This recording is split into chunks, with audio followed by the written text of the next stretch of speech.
Hello, everyone, to our next episode. Today we are talking about whose storm is it? And I know that sounds kind of a little odd. Like, what do you mean, whose storm is it? Well, here's the thing in life, we make choices. We have free will, and other people have free will.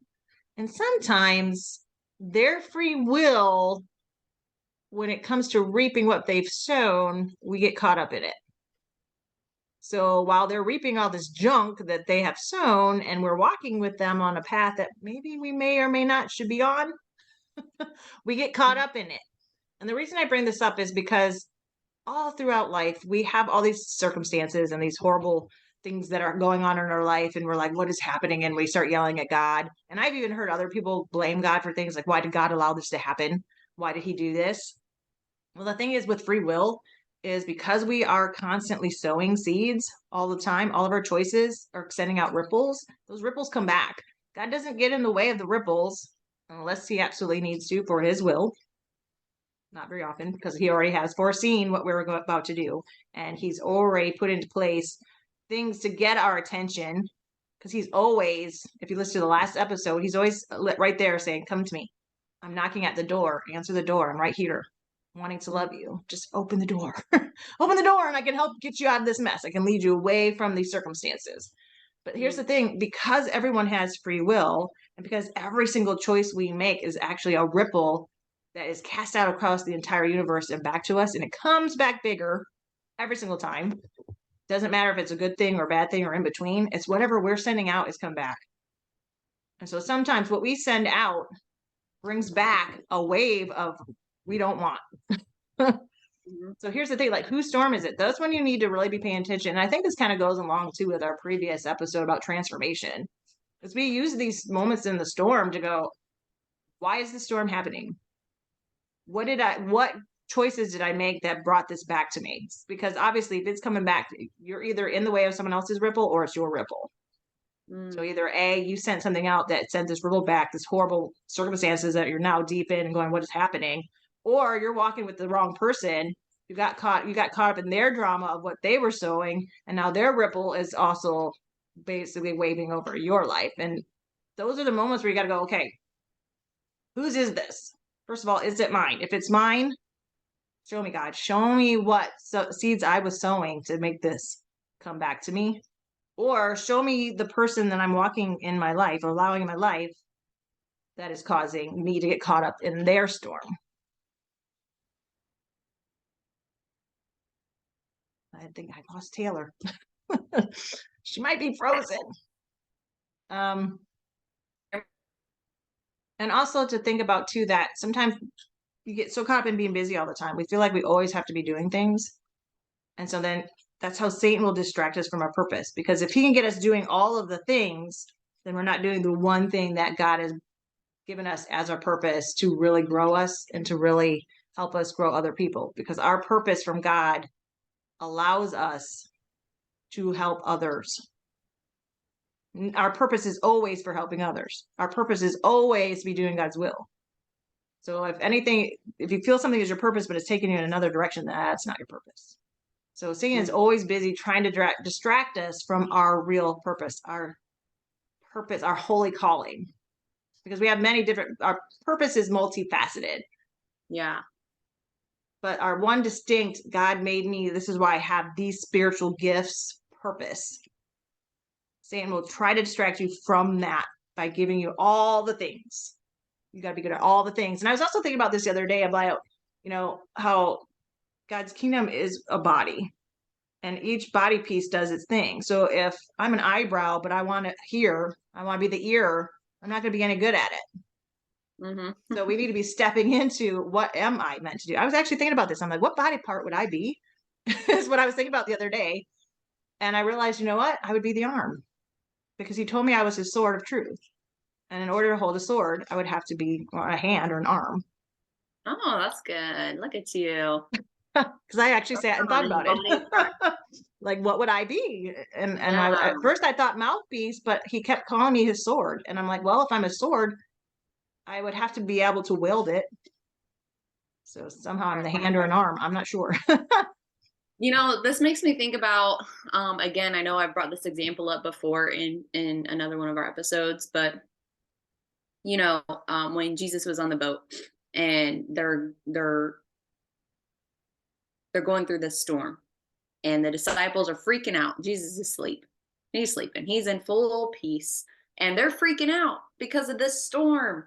They're like, we're gonna die. Like, what are we all literally going down on this boat, like in this storm? And they freak out, they run to Jesus, they're like, Jesus, like, what is going on? Like, we're gonna die if you don't do something. And he just stands up, maybe yawns, maybe stretches. He just goes, be still. And it all stops. And like the main point here was that he was just like, you of little faith. Like these people had just walked with him and, watched him, take 5 loaves of bread and feed 5,000 people with fish and bread. Like they've watched miracle upon miracle upon miracle. And we can say the same thing in our life is, who are we giving our authority to? Because when we get so absorbed with these storms in life, other people's storms, other people's drama, and we just get sucked in and roped into it, and we walk away from our faith in Jesus to literally just go be still and stop a storm, or we get so caught up in the chaos of our own storm or what people are causing in our life. We want to sit and play the blame game, and it's like, I'm all worked up. I have all this anxiety. I have all this because this, all these things are happening to me. And so that's why I'm reacting like this. And Jesus is just like, hey, like, I'm here. I'm alive. Like you put your faith in me. And I'll just say, be still. I'll just say, be still like that. And it might not be tangibly in that moment where everything just calms, all the waves and the wind just calms, but internally they will be.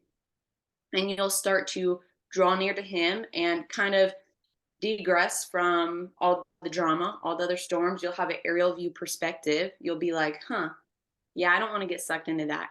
And so I think this is a perfect opportunity to share a dream that I had, because God highlighted to me how the enemy can take advantage of our circumstances to send a spiritual attack against us, to where we just spiral even further into these storms, and we're on a merry-go-round. We feel like we can't get out. Like it's just storm after storm after storm after storm.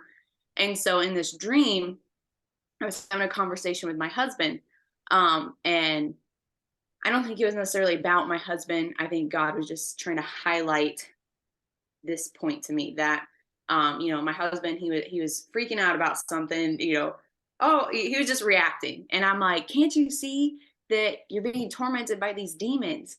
And he was like, what? He's like, no, like, why would you even think that? Like, this person cut me off. I was late to work.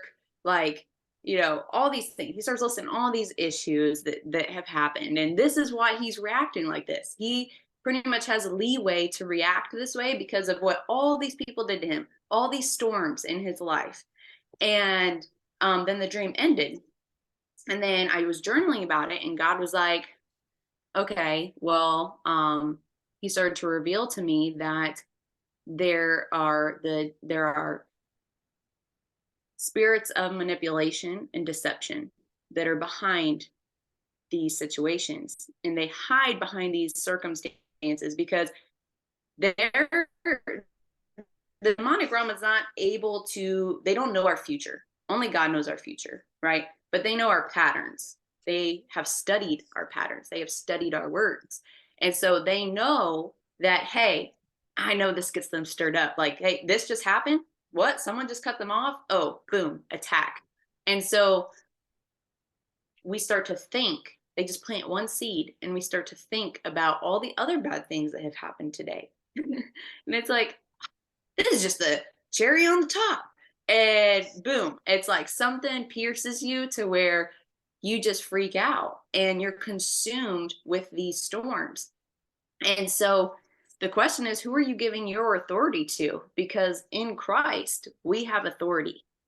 We have authority. We have free will, obviously, to make all these choices. And so in this moment, we can take our authority, stand in our authority, and be like, yeah, I'm not going to let this spiral me. God, and go to him in prayer, go to him and surrender. Be like, Lord, I don't know why this is happening, but I also don't need to know why this is happening, because I can lean into you and just find that comfort, find that be still peace within me, knowing that you're still good.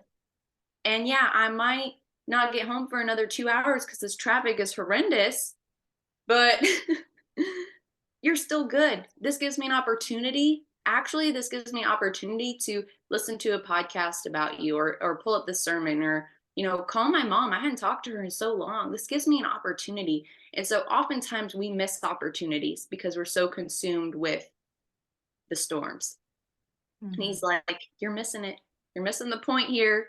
And so we got to stand in our authority and just be like, yeah, no, I'm not letting this drag me down. I'm not letting this spiral me and keep me from what God has for me, the rainbow that's on the other side of this storm.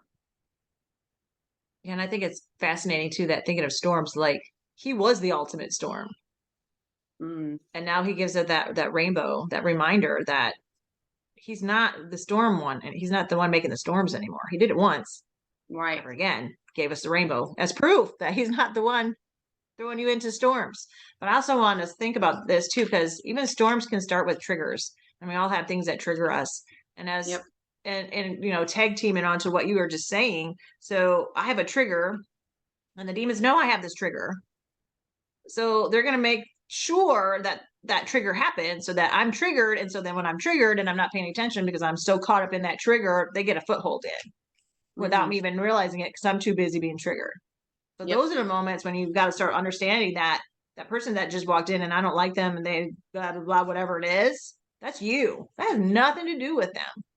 You got to stop and ask myself, what is it about this moment or this thing that's happening right now? What is it that inside of me that needs healing? Mm, Because if you do that instead, then the demons are like, oh, man, missed it. And once you do that, and once you find the healing from that trigger, they can't use it against you anymore because it's not right. going to trigger you ever again. Yeah. So that's one way out of a storm. If you're looking how to get out of a storm, right there's one. Start paying Yeah. attention to what triggers you and do something about it. Don't keep Evaluate. allowing it. Yeah. Don't keep allowing it to keep triggering you. Yeah. We got to use our emotion. We were given emotions as a gauge to better understand and evaluate ourselves. So it's not wrong when you're feeling angry or irritated. Feeling angry or irritated is not a sin to feel that. And it's really God just saying, wake up, Mm-hmm. evaluate. This needs healed. You're feeling triggered, you're feeling irritated about this. Something in here needs healed about this situation, about this interaction. And so our emotions are used as a gauge to really know, like, wow, this brings me like deep sadness. Like, I don't understand why I'm feeling so sad. And we can really sit with these feelings with God, invite him in and be like, God, help me, seek my heart. Help me understand why I'm feeling these ways. Help me understand why I'm feeling disrespected. Am I feeling offended by what they say? Because that's the enemy's number one tactic is offense. He Mm-hmm. wants us to be offended all the time. When we look at this world today, Abandoned. capital O for offense. Like, actually, the whole word is capitalized offense. Yeah. Like, everyone's offended with everyone and everything. And so, if he can keep us in the state of offense, then we're going to constantly be defensive and not understand one another, not communicate to one another, and not work through these storms together. And he doesn't want us to work through the storms. He wants us to stay in them. Even when the physical storm has passed, he wants us to be have an internal storm, internal turmoil at all times, even when he can't actually make a tangible storm occur in our life. He wants us to stay rooted in a storm mentality. There's always chaos. There's always Yeah. chaos. I'm never getting out of this. I'm in a rut. I'm in a cage, and it's a cage of chaos. Yeah. You're stuck. So it's that emotional storm, Yep. um, that mental storm, that thinking storm, that believing storm. He just wants us swirling. Because when we're Mhm. swirling, it's like, oh, what is it was a movie and the little girl was spinning, and they were trying to tell a story and they're like, you know how you spin and spin and it's so fun, but after a while, like you can't see and you can't tell you're about to fall, but the person standing on the outside can. Which is why Yeah. you need community. So people Yep. next to you, like so if I'm spinning, Taylor can be like, hey, Lori, I see you're spinning. Let's stop. We Mhm. can point that out. We're meant to point that out. But Yeah. again, we cannot have the little wood in our eye and then be trying to tell somebody about whatever. I can't remember the verse, but you can't help people until you first have God's love so fully through you to see with his eyes. Because if we have something in our eye, we're not going to see Glimmer. other people clearly. We can't see ourselves clearly. We can't see situations clearly. We can't see anything clearly. Yeah. We got to take the log out of our own eye before we can take the splinter out of our brother's eye. Um, because yeah, we got to be able to see clearly it. And that's how we help each other and uplift each other through these storms. And, whenever we got to think too, like, obviously we're all going to walk through storms. And the question is, you asked whose storm is it? And I think it's important to evaluate, like, whenever you are getting consumed in other people's storms, um, to not spiral down the storm with them. Again, recognizing, like, this is God's battle and he's already won it. The victory's already yours. So it's important to know that we don't have to carry the weight of these storms and be like, oh, all these storms, like, this is my baggage. You know what I mean? Like, we carry the victory, we hold the victory in that. And so whenever we, are walking through these storms with people, it's important to be like, hey, pulling God into the center of that, because it'll be easy to spiral with them and get drug into the gossip. And they'll be like, oh, can you believe they said this to me? And, then they said this. And then you're like, oh, tell them this. And, this is a good comeback. And you're like intervening and interjecting with their whole drama. And God's like, why don't you just pray with them? Why don't you just Mhm. pray with them? And be like, you know what? They probably said that because you know, they're hurt. And that's why they said that to you. And so let's actually join together and pray for that person that wants to bring you down, because we know um that it's not of God, and that they're just in a vulnerable state and they're being influenced by an enemy that wants to kill, steal, and destroy. And we're going to pray for them. And we're going to pray for this situation. And I'll always be here to lift you up, to encourage you, to bring God's truth to you. And that's what I'll be here for. And so we have to set that standard of, like, I'm going to encourage, I'm going to uplift in these storms. I'm not going to get consumed with it. And I think that's how God wants us to channel that. Like, Mhm. yes, we are here to walk through storms together, but not to spiral in them together, to actually get through them and help our brothers and sisters in Christ walk through their storms. And same for us, for others to do the same with us, and to recognize God holds the victory. He holds the victory over the storm, even if it doesn't tangibly, there's people that fight cancer their whole life. They battle these crazy chronic illnesses and diseases their whole life. The earthly storm never goes away, but they just shine so bright. Some of these people shine so bright, and there's so much peace to them. There's so much joy. They're like, I'm grateful today because, so and so came and visited me and we had a great conversation, and the joy of the Lord is here, new mercies. And they just find joy and rejoice, even though the tangible storm, the earthly storm, has not gone away. And they don't know if it will. They're uncertain, but they're certain in the Lord's goodness. And I think that's the state that we should strive to live in, is the Mhm. joy of the Lord at all times. Yeah, and what I was picturing as you were talking, and in essence, you were saying it, but in the midst of people's storms, as children, we need to be that shelter. We don't need to get caught up in the storm. We need to be the refuge, the shelter that brings them back, and we take them in and we shine God on them. We become that refuge from that storm so they can get a moment of peace from it and maybe get some perspective and maybe start to see God in the midst of what seems like total chaos that they can't find any peace from. Be that peace for them. Yep. I mean, you can't keep them there. They need to learn to get there themselves, but you can give them that shelter, that moment of peace, so they can be like, wow, why do I feel so peaceful over here at Taylor? Like, what is it about her that is all of a sudden the storm doesn't seem so big and so out of control? Right. We need to be that so that other people can learn how to do that because we're the model. Yep. For So be sure. the model.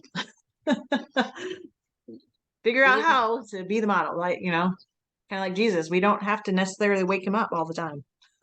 We sure already know, even though he's sleeping next to me in the boat, I can go to sleep, even though the boat's shaking and the wind's blowing and the rains are pouring. Yep. Um, Yeah. And we also, also when it comes to stepping into that authority, recognizing our authority is, in our choices, we have the ability to minimize the storms we create for ourselves. We can minimize it. We do have some gauge of control. There are circumstances that are unforeseen and we don't have control over, but when it comes to consequences from our own sin and our own poor choices, we do have control over that. And that's, don't sin, don't make poor choices. And we won't face those consequences. We won't have to face those storms that come at us from, like you said, that ripple that we send out of a mhm. bad choice, falling into temptation. Whatever it is that you face is, one of your biggest temptations, or multiple different temptations. It's, hey, resist the devil. Because one thing is for sure is, yes, there is a demonic agenda, and he does want to take us away from God, but we also can't blame everything on him, because we have the free will, we have the choice to fall for his deception or to lean into God's light. And so he surely didn't shove the fruit, the forbidden fruit, into Adam and Eve's mouth and say, eat this. He didn't physically put it in their mouth and make their teeth chew. He didn't do that. And so the devil cannot force us to sin. We can point the finger at him and blame him all day long. Be like, he made me do it. It's like, no, you fell for his deception. And so whenever we are so armored up in truth, that's why in Ephesians it talks about armoring up in truth, then you won't fall for his schemes. You'll see his patterns. You'll be like, yeah, I'm not I don't want to go through that hurricane again. I'm good. I'm Mhm. good. I don't need that tornado again in my life. I'm good. And so, when we're armored up in truth, we won't be caught up in the schemes of the devil. We'll actually be resisting the devil consistently and just leaning into God's light and God's truth. And through that process, we can actually avoid a lot of storms that we create for ourselves. Mhm. And then at this point moving forward, we are building up this strength and this capacity to take on the unforeseen storms that come at us in life. Because we've built up this, practice makes perfect, right? We've built up this stamina, endurance by resisting the devil and leaning into God's truth and light. And so obviously we're humans, we fall short at times, but the whole goal through transformation is to continue to draw closer and closer to God, where we sin less and less and less through this lifetime. That is the end goal. We don't want to use it as an excuse to just oh, I'm saved and that means I can just live in sin. That's not the case. Mhm. Because obviously when you see sin for what it is, you see it as it's just a ripple of a consequence to myself. It's only Mhm. just going to hurt myself. So why do I even want to give into it? Like, it's going to hurt me. It's going to create a storm in my life that I don't want to face right now. So I think that's a great point too. Mhm. Well, it is. And if you don't want to keep having storms keep rippling back to you, then you must then choose, because it's just as easy to choose storm ripples as it is to choose love and rainbows. Yeah. So it's what you're sending out is coming back. So Right. if you're looking around and you're like, oh my gosh, every week it's a storm, then you need to look deeper and go, okay, why do I keep having all these storms? How do I get the sunshine and rainbows? How do I get to the love and the joy and the hope and the peace. How do I do that? Because once you start Mhm. doing that, those storms get smaller and smaller and they have less impact, because even if it was a giant storm, you're not going to feel it because you're going to be like, Right. God's got it. Yeah, you just trust him so much. You lean into him. It's like, yeah, no. Something that, this level storm would have affected the old me, like it would have taken me out. You know what I mean? Like me 5 years ago, this storm would have taken me out, wiped me clean. Like, Mhm. and so I think that's really just a great mission in life is like 10 years from now, like I want to be able to look back on this version of me, when I'm walking through something, some unforeseen situation, because of all these years of developing and resisting the devil and resisting these consequences that I put on myself. I want to be able to look back and be like, dang, like if 10 years ago me was walking through this situation, she wouldn't have made it. Right? You know, Should have got she lost. she would have got lost. Lost in the That's dark cloud.